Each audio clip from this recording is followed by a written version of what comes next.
आज का मैच हमने देखा जो कि साउथ अफ्रीका और अफगानिस्तान के दरमियान हुआ। इसमें किस तरह आपने रेयान की सेंचुरी को जो कि 103 रन्स पर थी, किस तरह आपने देखना इससे इन्फ्लुएंस किया है टीम के टोटल को 315 को? अच्छा, जब ये टीम अनाउंस की ना जी जी, तो मुझे ये फील हो रहा था कि स्पिन वर्सेस फास्ट बॉलर जो हमने डिस्कस भी किया कि मैच होगा, ऐसे ही है। तो फास्ट बॉलिंग ने ना बहुत बड़ा रोल प्ले किया। ऐसे ही है। अब टॉस जीतने के बाद ना मुझे ऐसा लगा कि जो बॉडी लैंग्वेज थी ना साउथ अफ्रीका के कैप्टन की, वो थोड़ी सी डाउन थी, क्योंकि they prefer to play bat first और फिर वो रन ऑन बोर्ड करके ना अपने स्पिनर्स के साथ वो अटैक करते हैं। और उनका अगर आप सक्सेस रेट देखें तो दैट इज 38.5 के करीब है, जो कि टॉस जीतने पर वो मैचेस जो है वो हमेशा जीतते रहे हैं और टीम पर प्रेशर डालते रहे। ऐसे ही है। अब आपने जो बात की ना अभी रायन रिकिल्टन की, सच अ ट्रेमेंडस क्रिकेटर, इतना अच्छा उसने अपनी इनिंग्स को बिल्ड किया। उसके बाद ये देखें कि उसका 100 के साथ साथ जो टोनी डी जोजी जो है वो आउट जल्दी हो गए, मगर ब्योमा ने और उसके बाद वेन ड्यूसन ने और फिर एडन मैक्रम ने, इन तीनों ने 50s की। ऐसे ही है। इसका ये मतलब है कि एक लंबी इनिंग जो खेली गई है ना, उसके साथ चिप इन करते रहे 50-50 रन जो थे ना, वो तीन बैटर्स उनके। इससे क्या हुआ कि पार्टनरशिप बिल्ड की, पार्टनरशिप बिल्ड की ना, तो विकेट्स भी नहीं गिरी और विकेट्स इन हैंड थी।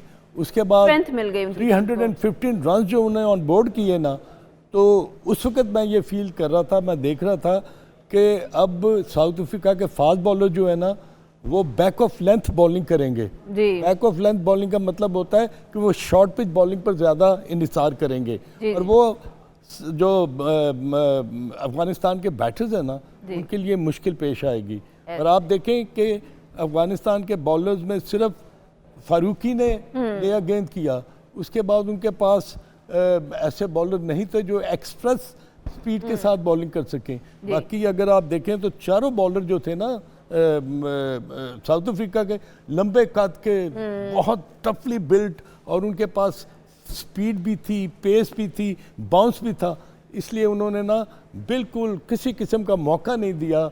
They were actually perfect player for the match. जी हाँ, बिल्कुल। और ये मेरा ख्याल है कि जो साउथ अफ्रीका की बॉलिंग का अगर आप लेना, तो उसके साथ मुझे जो सबसे ज़्यादा डिसअपॉइंटमेंट हुई है ना, वो हुई है राशिद खान की। राशिद खान को उन्होंने विकेट टेकिंग में, मैं उसके जो बॉलिंग की स्पीड थी ना, उसको मैं बार बार देख रहा था कि 96, 95, 94 पर वो बॉल कर रहा है। इसका मतलब है कि ही इज ट्राइंग हार्ड। वो बॉल को ना बहुत ज़्यादा पुश कर रहा था, बॉल को वो स्पिन करने की कोशिश नहीं कर रहा था। उसकी वजह से क्या हुआ कि उसकी लेंथ जो थी ना वो वेरी कर रही थी। वेरी करने की वजह से बॉल जो, जब आप तेज बॉल करेंगे वो बल्ले पर चॉइस अब बड़ा अच्छा आएगा और उसको टाइम करना बड़ा आसान। अच्छा, मुझे तो आज जो दिखाई दे रहा था, मुझे यही दिखाई दे रहा था कि जनूबी अफ्रीका ने अफगानिस्तान के बल्लेबाजों को, पूरी टीम को फोकस किया हुआ था कि हमने पहले इनको डराना है शॉर्ट पिच बॉल देकर, और फिर देखे उसके बाद वो नीचे बॉल करते थे और जहां पर वो जाके फंस जाते थे।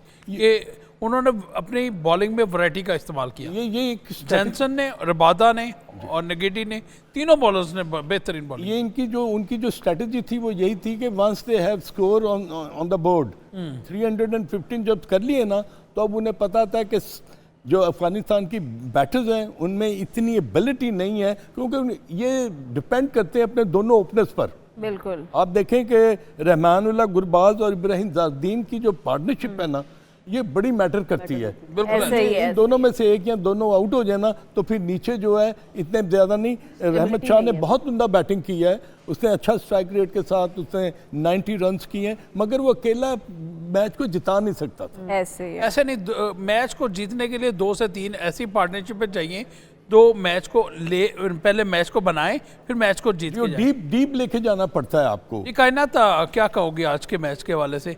आपका क्या था? इनिंग्स रही है, आपके ख्याल से उनके क्या ऐसा सिग्निफिकेंट रोल था स्टेबलाइज करने में?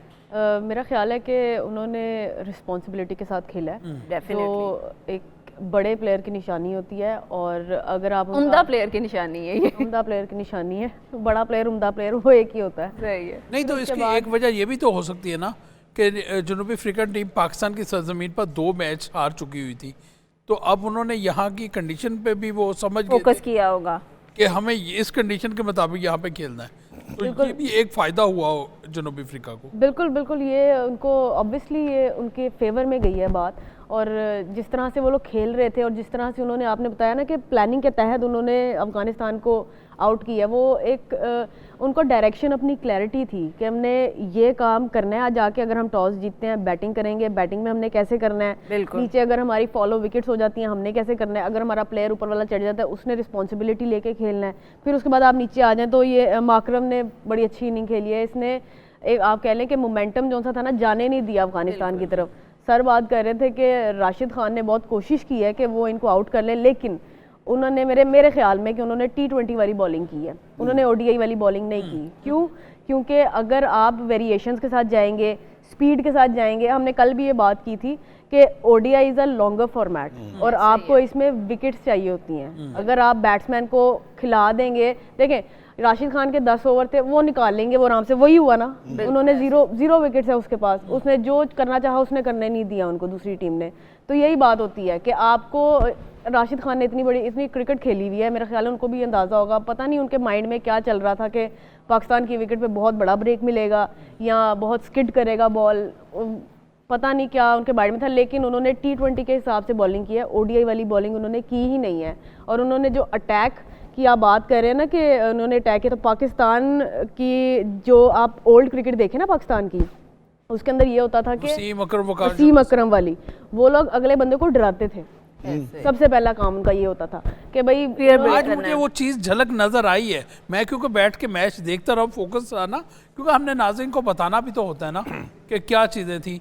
और उन्होंने पहले अफगान बल्लेबाजों को डराया है और स्पीड के साथ बॉल को उछाला है ताकि ये गलती करें और बॉल एज लगे, ऊपर जाए और फिर भी इनको फ़ायदा हो। और फिर उसके बाद ये नहीं कि अगली बॉल भी उन्होंने उछाली है, उन्होंने अगली बॉल को विकेटों में किया है। साहब जो कायनात ने बात की है ना, जो राइट आर्म लेग स्पिनर होता है ना, उसके बॉल में रेवोल्यूशन होती है। बिल्कुल। अब रेवोल्यूशन क्या होती है, हम अपने देखने और सुनने वालों को ही बताएं। रेवोल्यूशन होता है कि बॉल में जो काट आती है ना एयर में, वो रेवोल्यूशन कहलाती है। उस रेवोल्यूशन से क्या होता है कि बॉल जो है ना वो कई दफ़ा ड्रिफ्ट करता है। जब ड्रिफ्ट करता ना तो पढ़ के अगर अंदर आएगा या पढ़कर बाहर निकल जाएगा ना, तो एयर में वो जो आवाज़ होती है ना वो बैटर के लिए बड़ा मुश्किल होता है उसको जज करना।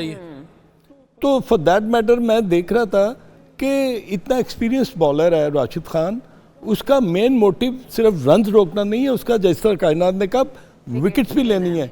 अगर आपने पार्टनरशिप को ब्रेक नहीं किया तो वो तो आपके ऊपर फिर पड़ जाएगा ना।